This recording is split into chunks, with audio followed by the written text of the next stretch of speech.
नमस्कार। अभी हमारे साथ उपस्थित हैं 1996 से 2002 तक राज्यसभा सांसद रहे नागेंद्र ओझा जी, जो कि भारतीय कम्युनिस्ट पार्टी के राष्ट्रीय नेता हैं और इनकी पहचान अपनी सादगी की वजह से और अपने कार्यकाल के दौरान किए गए कार्यों की वजह से पूरे क्षेत्र में रही है। और आज वो भी हमारे साथ उपस्थित हैं, हम इनसे बात करेंगे। सबसे पहले ओझा जी, आपका हम अपने चैनल में स्वागत करते हैं। धन्यवाद। आज का जो राजनीतिक परिदृश्य है वो बिल्कुल ग्लैमर से भर चुका है और ओझा जी अपने एकदम शादी के लिए बिल्कुल जाने जाते थे। ओझा जी, मतलब आज के परिदृश्य में और आपके समय के परिदृश्य में राजनीति कहाँ से कहाँ तक बदली, आप इसको किस नज़र से देखते हैं? देखिए, जहाँ तक आपने कहा कि ग्लैमर से भरा हुआ है, यह एक पहलू है। लेकिन सादगी वाली पहलू भी कोई कमज़ोर नहीं है। पूरे राजनीतिक परिदृश्य में ये दोनों चीज़ें दिखाई दे रही हैं। ग्लैमर मत कहिए, वो कहिए ये कि जो सादगी नहीं है, केवल यह कहिए कि जहाँ सादगी नहीं है तो वह दुखद है। परिदृश्य का महत्वपूर्ण पहलू यह नहीं है, इसके कारण महत्वपूर्ण है। इस सादगी को खत्म किया है राजनीति से। कोई एक और दो पार्टी की बात नहीं है, इसको खत्म किया है ये चुनाव की प्रणाली ने। जो इसमें कमजोरियां हैं वो इसके कारण है। और जो राजनीति में और ख़ास तौर से चुनाव के मामले में जो हमारे यहाँ जो देखने में मिल रहा है, उसकी चर्चा भी है राजनीति के क्षेत्र में, संसद में, विधानसभा में जिसकी चर्चा बराबर रही, वो है राजनीति में, चुनाव में ये धन शक्ति। इस धन शक्ति ने ये सब कुछ बिगाड़ा है। वो धन शक्ति की भूमिका है। इसके अलावा भी भूमिका है राजनीति में ये जातिवाद। लेकिन जातिवाद को अलग समझिए और कमज़ोर जातियाँ जो मिल करके अपना ये सामुदायिक उत्थान के लिए, सामुदायिक अधिकार के लिए, वो पिछड़ी जातियों में हैं, दलितों में हैं, आदिवासियों में हैं, वो अगर समूहबद्ध होते हैं, उसको छांट कर देखिएगा। जो डोमिनेंट लोग हैं समाज में, जो राजनीति के अग्रणी बन चुके हैं, वहाँ जो ये पैदा हुआ एक आज़ादी के कई दशक बाद जो अभी परिदृश्य बना है, उसमें क्षेत्रीय जो राजनीति है, क्षेत्रीय दलों का उदय हुआ है। ये सब अनेक कारणों से उदय हुए, उसमें कुछ जस्टिफाइबल है, कुछ नहीं है, उसका रोल है। लेकिन सबसे ज़्यादा है कि पैसे की जो राजनीति में प्रभाव हो गया है, उसने सब कुछ खेल जो राजनीतिक दृश्य को लेकर कर रहे हैं, परिदृश्य को लेकर कर रहे हैं, वो है। लेकिन अभी वो कम चर्चा में है समाज के अंदर।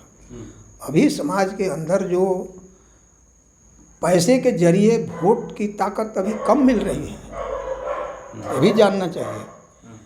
लेकिन अभी जो ताकत मिल रही है वो सांप्रदायिक राजनीति से मिल रही है। समाज अभी सबसे परिदृश्य की दुखद पहलू यह है कि राजनीति पर सांप्रदायिक राजनीति हावी हो रहा है।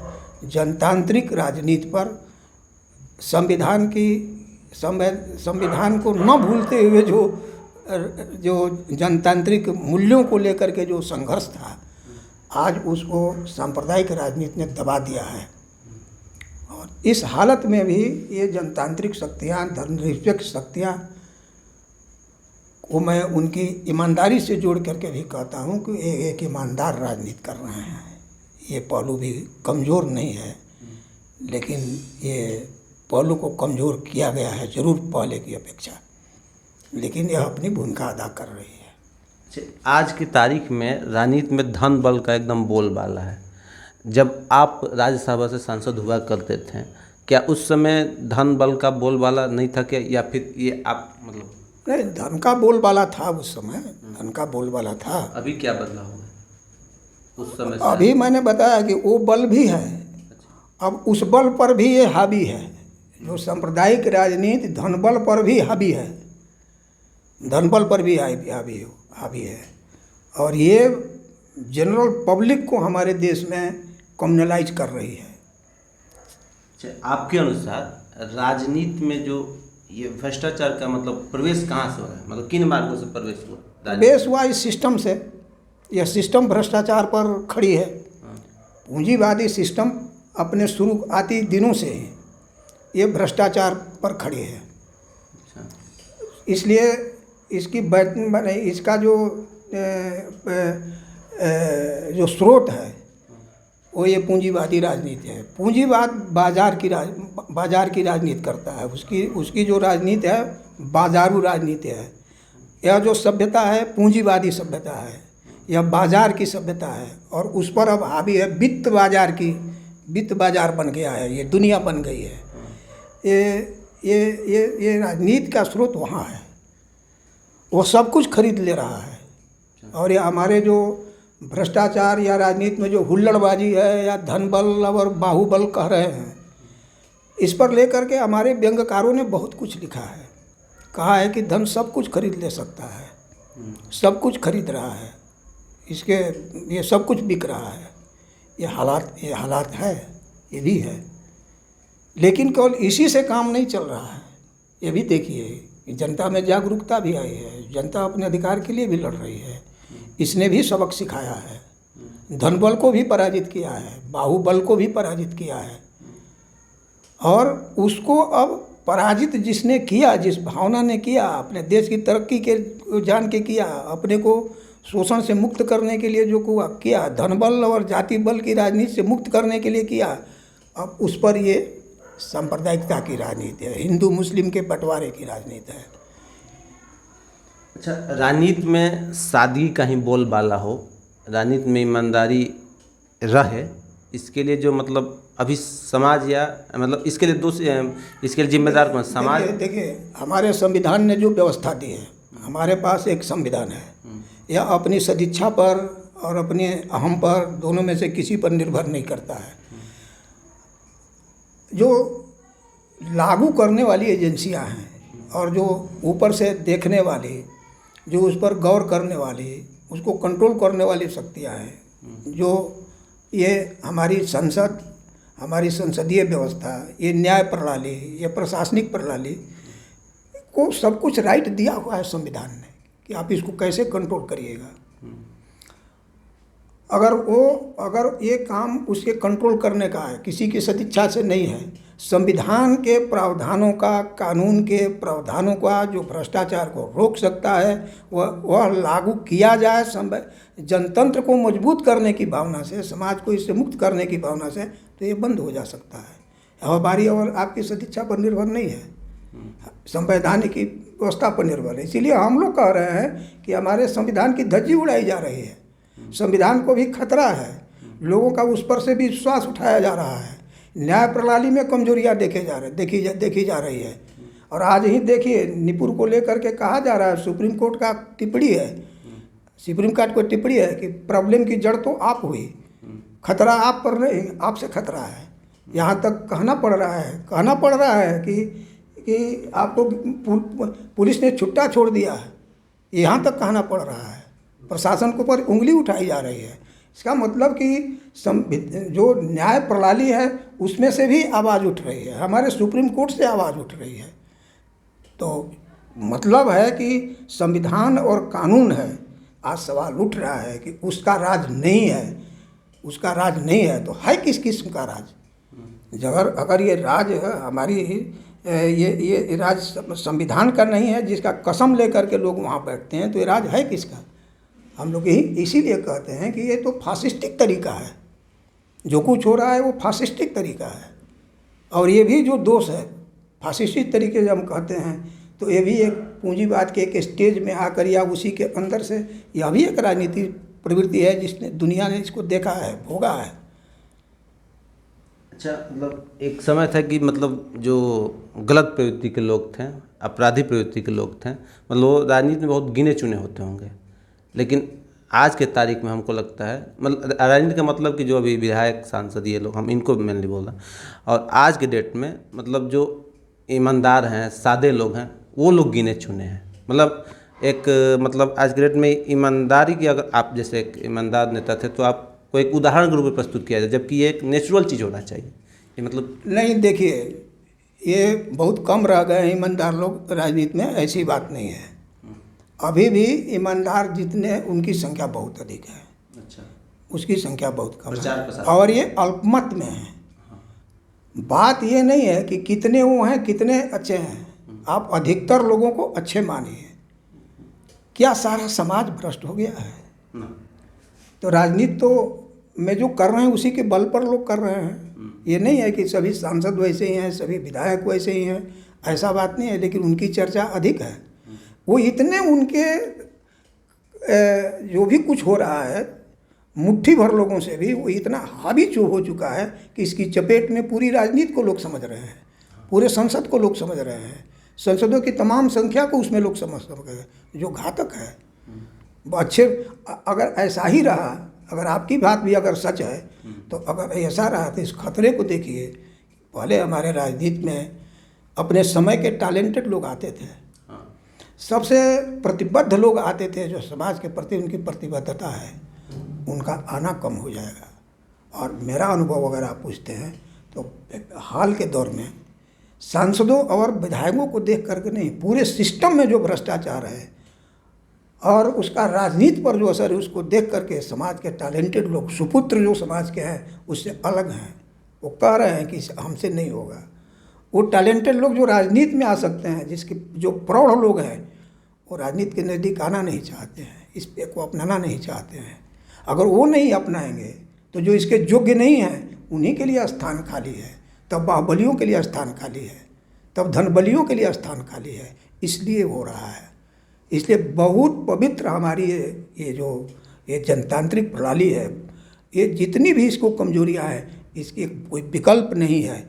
अगर इसको मजबूत करना है, अगर इसमें से भ्रष्टाचार निकालना है, तो आदर्श प्रस्तुत ही करना होगा राजनीतिक कर्मियों को, चाहे वो किसी भी दल में हो।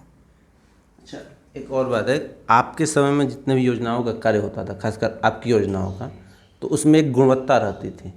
लेकिन आज की तारीख में मतलब सरकारी कार्य, चाहे जो कोई भी कार्य है, वो गुणवत्ता से थोड़ा विहीन हो रहा है। देखिए, गुणवत्ता देने वाली जो एजेंसी है और जो योजनाएं हैं, चाहे एमपी की योजना हो, एमएलए की योजना हो, इससे अधिक तो योजना जो सरकारी योजना है, जो एमएलए एमपी की योजना नहीं है, तमाम में भ्रष्टाचार व्याप्त है।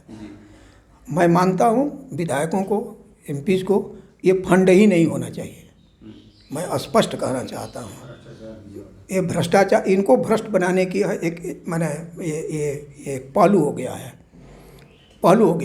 और अधिक राशि बढ़ाने के लिए मांग की जा रही है। 2 करोड़ था हमारे समय में, अब 5 करोड़ है। योजनाओं को देखिए तो उस समय के 2 करोड़ से तुलना कीजिए तो आज उसका कंपेयर करना मुश्किल हो जाएगा। तो ये जो चीज़ है, ये सिस्टम का, इससे मुक्त समाज को करना होगा। और ये काम है राजनीतिज्ञों का, जो संसद और विधायिका में पहुंचते हैं, उसको उनको तो अपने इस भ्रष्टाचार का आरोप लेने की, और आरोपित वो किए जाएं, उनकी पार्टी की जाए, चाहे वो पार्टी कोई हो, इससे बचने का उपाय सोचने की ज़रूरत आ पड़ी है। न केवल अपनी योजनाओं के लिए, बल्कि विकास की जितनी योजनाएं हैं, उन योजनाओं के लिए भी अगर उनकी योजनाओं में भ्रष्टाचार होगा तो समस्त जो दूसरी योजनाएं हैं उनमें इनका हस्तक्षेप कमज़ोर होगा, उनको अपंग बना देगा, उनका मुंह बंद कर देगा। सवाल पूरे सिस्टम में जो भ्रष्टाचार है हर जगह, इसको रोकने की ज़रूरत है, उसमें ये भी रुकेगा। तो आपके अनुसार एमपी का कार्य, मतलब आप यह चाहते हैं कि इनका फंड नहीं होना चाहिए, एमपी एमएलए? देखिए, ये एमपी लोगों को रेवेन्यू से और फंड से जोड़ने का जो शुरुआत की गई, गलती वही थी। भ्रष्टाचार की वो गलती वही थी। बदनाम जो किया जा रहा है वो उसकी जड़ है, उससे उनको नहीं जोड़ना चाहिए। ये एग्जीक्यूटिव का काम है। एग्जीक्यूटिव का काम अलग है और सांसद का काम अलग है।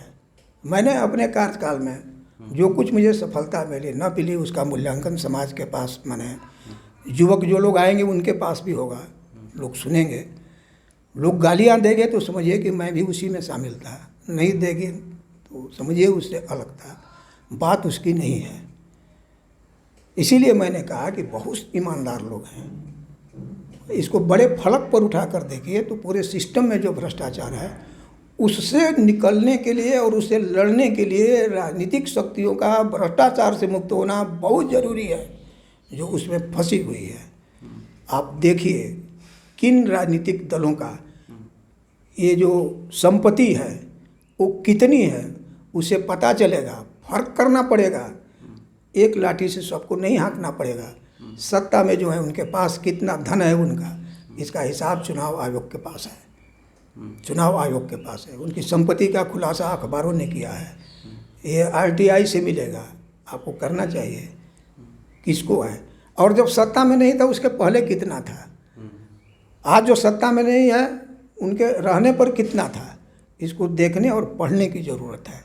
इसको देखने और पढ़ने के आप पाएंगे कि बहुत से राजनीतिक दल हैं जिनके पास 1 करोड़ और उससे कम की संपत्ति है, और कुछ राजनीतिक दल हैं जिनकी शक्ति अरबों में है।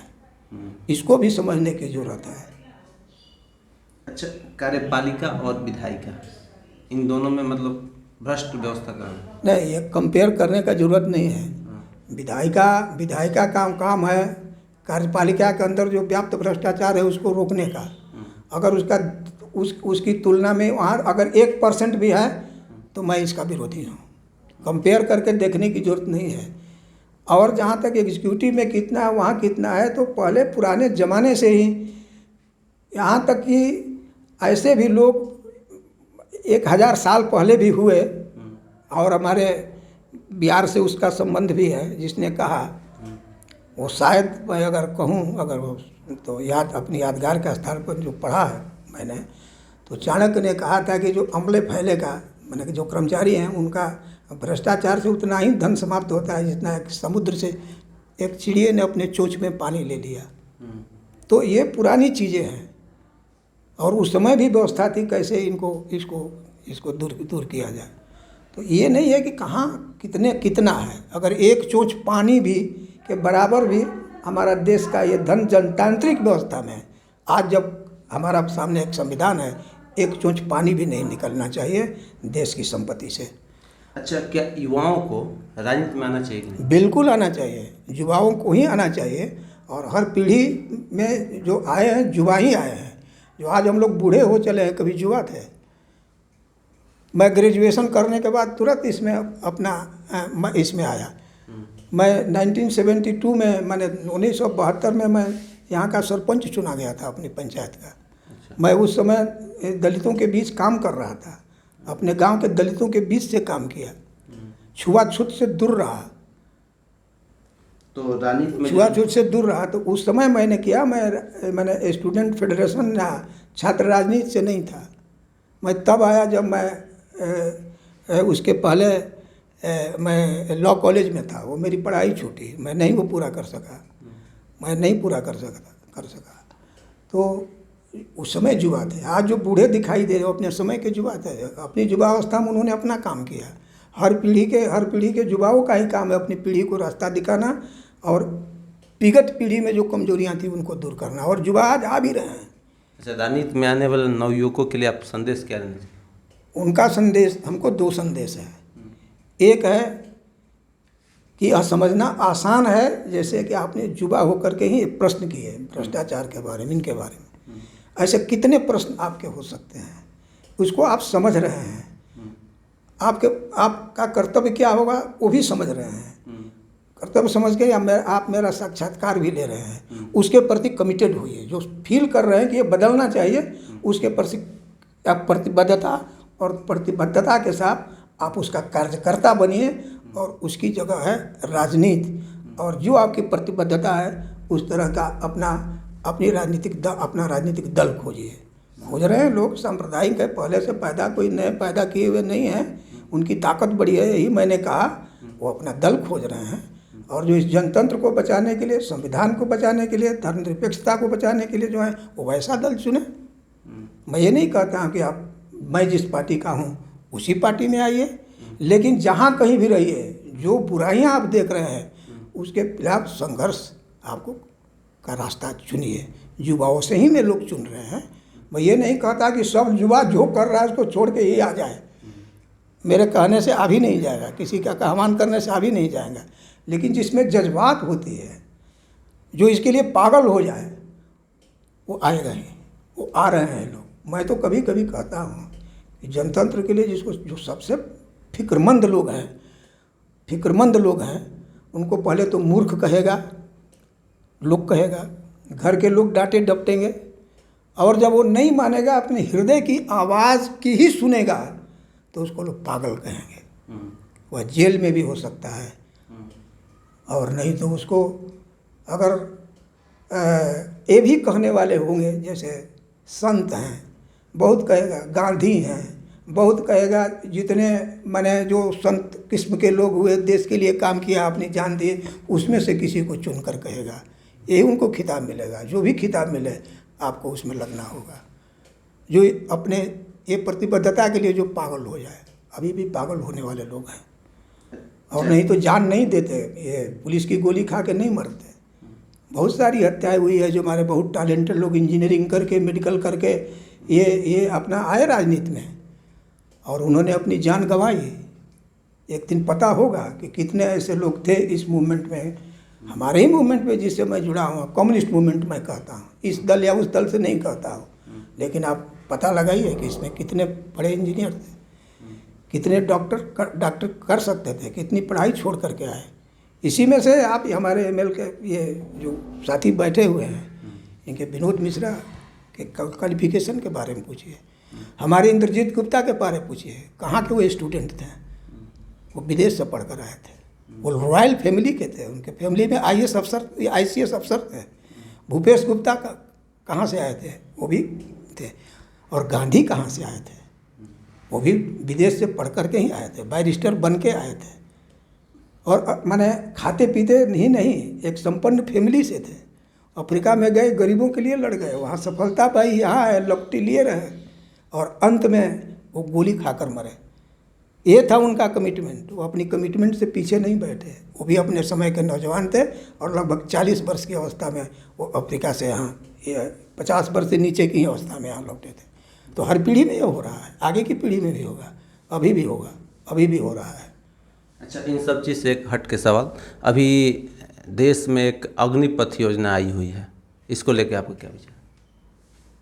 अग्निपथ योजना, देखिए, ये मामला तो बिल्कुल हमारी ये सेना की है। अब मैं समझता हूँ कि अग्निपथ शब्द का जो इजाद है उसने नहीं किया होगा। अग्निपथ का इजाद वहाँ से नहीं हुआ है, ये उसका दूसरा भी नाम दिया जा सकता है। और मैं समझता हूँ कि अग्निपथ का संबंध दूसरी राजनीति से है, तो मैं इसको एक राजनीतिक समझता हूँ। यह कहाँ तक सैनिक डिसीजन है मैं नहीं कह सकता, लेकिन यह संदेह पैदा युवकों के बीच में तो कर ही दिया है। अच्छा, सरकार ने, सेनाएं के द्वारा, लेकिन सरकार ने एक मैसेज दिया था कि जो बच्चे इन सब मतलब कोई प्रोटेस्ट करते हैं वो इसका फॉर्म नहीं भर पाएंगे।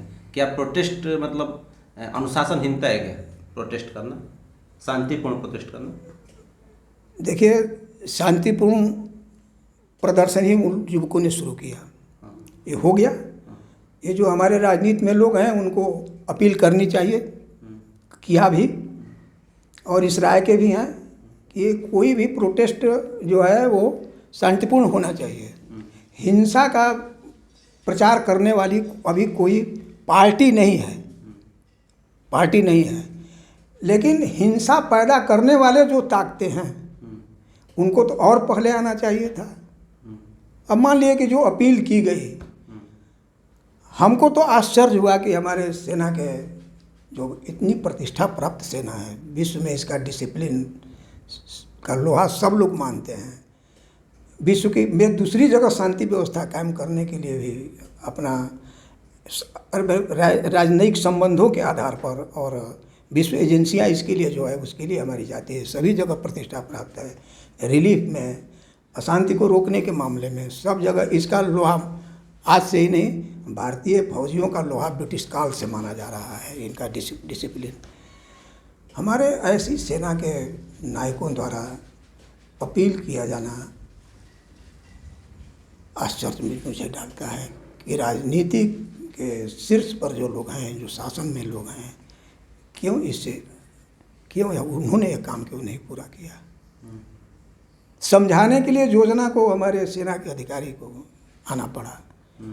ये ठीक है, शांति को उन्होंने अपील की, क्योंकि कैसे की मैं अभी क्या उनका होगा व्यवस्था लेने की न लेने की वो तय करेंगे, लेकिन जो ये रोल इसको देखना चाहिए कि इसमें सरकार की भूमिका क्या थी। सेना की अपनी भूमिका होती है, सेना जो पॉलिसी जिस समय के लिए जो फिट समझेगी वैसी करेगी, वैसा उसका होगा। तो ये तो हमारा सिविल डिफेंस का सिविल सेक्टर भी है, वहाँ नीति को तय करने वाले हमारी डिफेंस मिनिस्ट्री है, वहाँ स्टैंडिंग कमेटी है, वहाँ चेक एंड बैलेंस है, कोई नीति तय करने भी है। हम इंडस्ट्रियल पॉलिसी तय करते हैं, हम ये पॉलिसी वो पॉलिसी तय करते हैं, उसका डिस्कशन होता है। हमारे अगर अचानक ये आ गया तो इसने सबको संदेह में डाल दिया। आखिर इससे क्या हानि होगी बच्चों को, क्या लाभ होगा हमारे बच्चों को। बच्चों ने भी जिसने आपको वो सोचते हैं कि अब आएगा हमारे को भर्ती किए जाने का दिन, जब हम जाएंगे, उसी बीच में अचानक ही आ गया। तो ये अचानक जो होता है यह आश्चर्य में डालता है। जीएसटी अचानक, सेना का ये मामला अचानक, नोटबंदी अचानक, ये योजना वो योजना अचानक, इतने दिनों से हमारी पंचवर्षीय योजना चल रही थी अचानक, नीति आयोग, ये सब चीज़ें जो होती आ रही हैं पिछले इन वर्षों में, वो इससे संदेह पैदा होता है। अब देखिए इसमें क्या बातें आती है। चलिए सर, आपने अपना कीमती समय हमको दिया है, इसके लिए आपका बहुत बहुत धन्यवाद है। तो ये थे हमारे बक्सर जिला के निवासी और बिहार कोटे से राज्यसभा के सांसद रह चुके 1996 से 2002 तक के लिए श्री नागेंद्र ओझा जी, जो अपनी शादी के लिए जाने जाते हैं।